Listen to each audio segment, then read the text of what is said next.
In the name of Allah, the All-Beneficent, the All-Merciful. Sermon 192.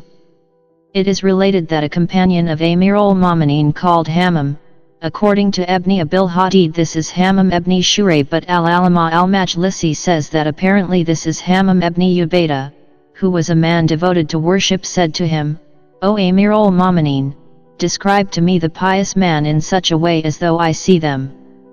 Amir al-Mu'minin avoided the reply and said, O Hammaam, fear Allah and perform good acts, because verily, Allah is with those who guard themselves against evil, and those who do good to others. Quran 16:128. Hammaam was not satisfied with this and pushed him to speak. Thereupon, Amir al-Mu'minin praised Allah and extolled him and sought his blessings on the Holy Prophet, and then spoke.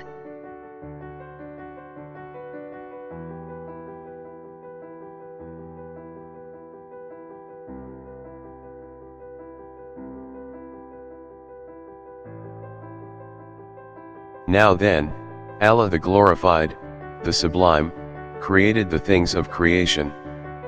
He created them without any need for their obedience or being saved from their sinning, because the sin of anyone who sins does not harm him, nor does the obedience of anyone who obeys him benefit him. He has distributed among them their livelihood, and has assigned them their positions in the world. Thus, the God-fearing, in it are the people of distinction. Their speech is to the point, their dress is moderate, and their gait is humble. They keep their eyes closed to what Allah has made unlawful for them, and they put their ears to that knowledge which is beneficial to them. They remain in the time of trials as though they remain in comfort. If there had not been fixed periods of life ordained for each, their spirits would not have remained in their bodies even for the twinkling of an eye, because of their eagerness for the reward and fear of chastisement. The greatness of the Creator is seated in their heart, and, so, everything else appears small in their eyes. Thus to them, paradise is as though they see it and are enjoying its favors. To them, hell is also as if they see it and are suffering punishment in it. Their hearts are grieved, they are protected against evils, their bodies are thin, their needs are scanty, and their souls are chaste. They endured hardship for a short while, and in consequence they secured comfort for a long time. It is a beneficial transaction that Allah made easy for them. The world aimed at them, but they did not aim at it. It captured them, but they freed themselves from it by a ransom.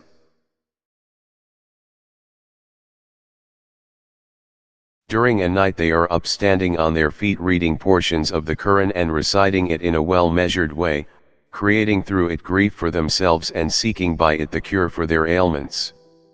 If they come across a verse creating eagerness for paradise, they pursue it avidly, and their spirits turn towards it eagerly, and they feel as if it is in front of them.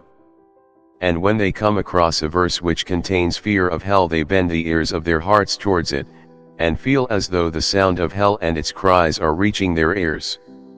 They bend themselves from their backs, prostrate themselves on their foreheads, their palms, their knees, and their toes, and beseech Allah, the Sublime, for their deliverance. During the day they are enduring, learned, virtuous and God-fearing. Fear of Allah has made them thin like arrows. If anyone looks at them he believes they are sick, although they are not sick, and he says that they have gone mad. In fact, great concern, that is to say fear, has made them mad. They are not satisfied with their meager good acts, and do not regard their major acts as great. They always blame themselves and are afraid of their deeds. When any one of them is spoken of highly, he says, I know myself better than others, and my Lord knows me better than I know. O Allah, do not deal with me according to what they say, and make me better than they think of me, and forgive me those shortcomings which they do not know. The peculiarity of any one of them is that you will see that he has strength in religion, determination along with leniency, faith with conviction, eagerness in seeking knowledge in forbearance, moderation in riches, devotion in worship, gracefulness in starvation, endurance in hardship, desire for the lawful, pleasure in guidance and hatred from greed.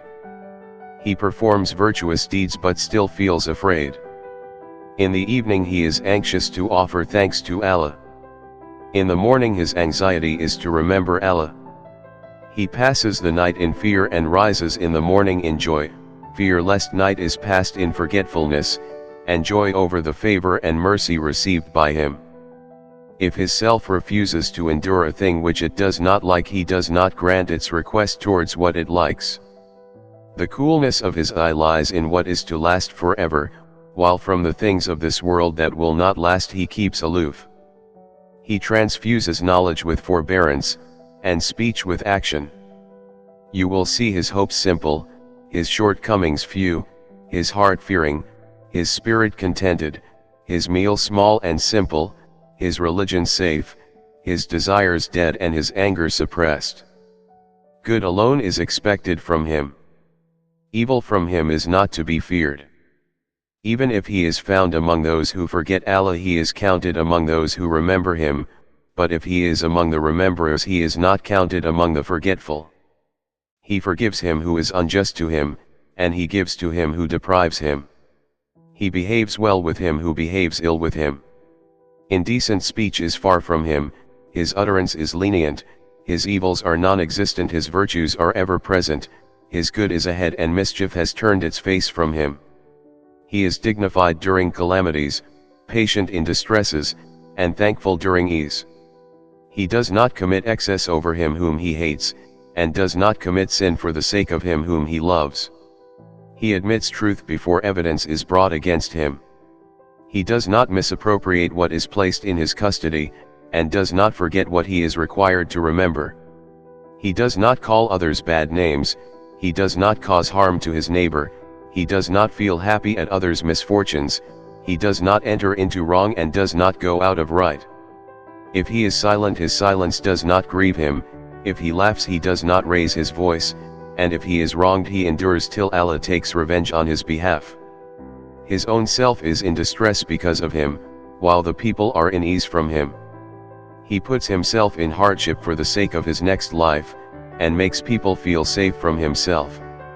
His keeping away from others is by way of asceticism and purification, and his nearness to those to whom he is near is by way of leniency and mercifulness.